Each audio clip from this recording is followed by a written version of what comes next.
Are there a number of action steps you can take to increase your health outcomes, yet day after day after day passes, and yet you have no motivation to do them whatsoever? I'm Hannah Mason, Vitality Coach, and in today's Spark, we're going to be talking about how to up the pleasure and down the pain.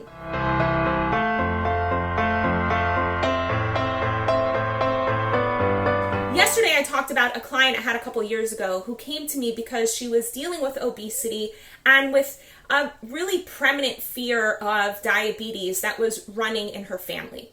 And she just didn't feel motivated to take care of herself. And she had a number of challenges getting in her way. One of which was that she had a whole slew of beliefs that blocked her from actually wanting to take care of herself.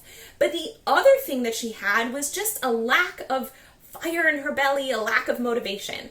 And so I thought that was a perfect time to turn on Dickens. Dickens is a process that I learned from Tony Robbins at his Unleash the Power Within seminar.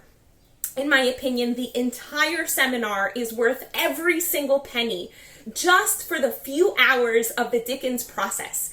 It is such an amazing, amazing process. And to be able to go through a personal growth process that requires us to feel pleasure and to feel pain and to face our fears and to get scary emotional and have the support of thousands of people who are all having their own process, so you don't even have to feel embarrassed that you're doing your thing, but somehow their presence makes you feel less scared and less alone. Totally worth it.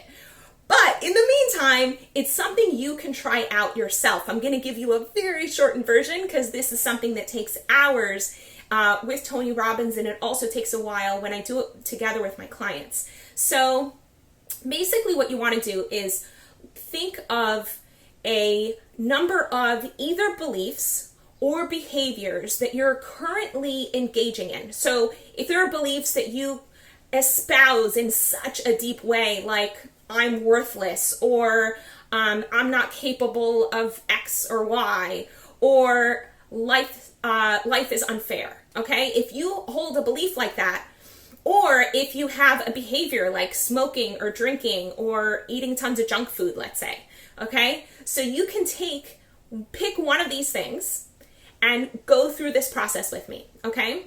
So I'm just gonna give you a moment to think through which either behavior or belief that you have that you want to do the Dickens process with. And if you're not sure about that yet, you can pause the video, think about it for a minute, turn it back on, make sure to turn it back on.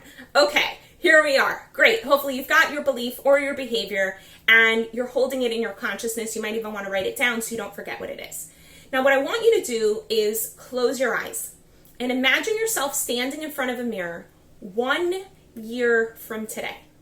And make sure that you can see yourself in your reflection. Some people have a better visual imagination than other people. So if you can't see yourself clearly, you just get a feeling of who's there, that's also totally acceptable, okay? So you want to see yourself in the mirror, and I'm going to ask you a series of questions, and it can be a little bit uncomfortable or scary, but I want you to stick with it, okay? So look at yourself in the mirror and imagine yourself a year from today not having changed at all. You're still engaging in that behavior or you're still believing that belief.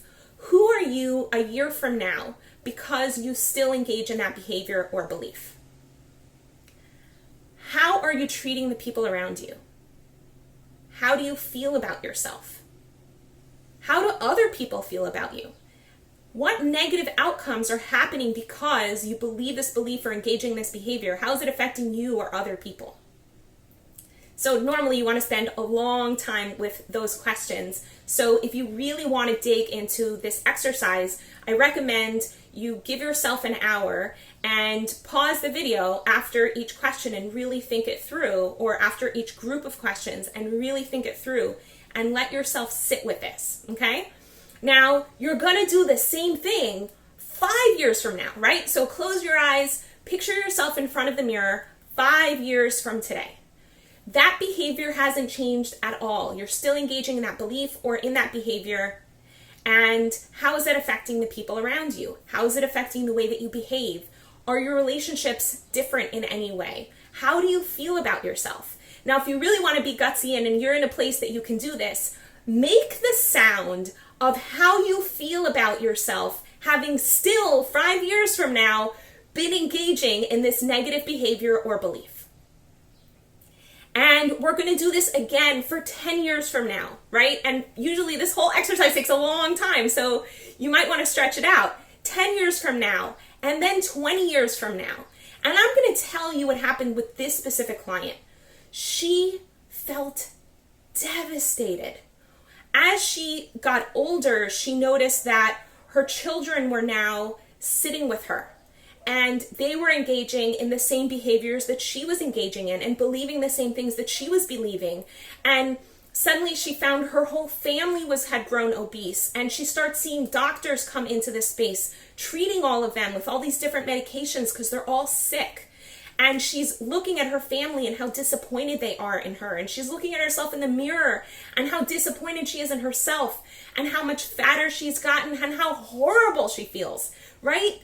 And the thing is, we always avoid this kind of experience. We always avoid feeling pain, which makes a lot of sense because pain kind of sucks, except that pain is an amazing emotion when used strategically as a tool. So with her, I said, okay, well, let's use that pain to fuel you forward. Because we want to avoid pain at any cost, we're going to spend some time really focusing on the real pain and the insanely painful consequences of the choices you're making today and the choices you continue to make by not changing. And when she felt all of that pain of what she was causing to herself and other people, that was really good fuel for her fire. Then we did the exact same exercise all over again, but we said, okay, well, what would happen if you shifted your behavior to a positive behavior or to the opposite of that belief, to something positive? And we went 1 and 5 and 10 and 20 years into the future. And she was able to see the ripple effect of her being lean and healthy and how much more light and energy she had, how many more people she could serve, how healthy her family was. And then she was able to use that tool of pleasure, because we go towards pleasure, but we upped the volume on that pleasure in a really big way. So what Diggins allows us to do is use the fuel that pain gives us, the avoidance of pain, what it gives us, to run away from the bad stuff and use the fuel that pleasure gives us to go towards the good stuff. Because the thing is, we will do anything to avoid pain, much more than we'll be willing to do to go towards pleasure. And what people tend to do is to downplay the pleasure of the behaviors that they engage in and what they might create in the future. And they also downplay the pain of what their behavior might cause in the future. And so they tend to be very focused on, how can I get the most pleasure and the least pain right now? And right now, that candy bar is going to give me tons of pleasure, and it's going to dampen down any internal emotional pain I might have. So I'm just going to go for the candy bar. But if I'm able to see that candy bar in the context of the 20 years of pain I'm going to be causing, and the 20 years of pleasure I'm going to be missing out on, suddenly that candy bar is just not that exciting. And we have so much motivation to go after what we really want.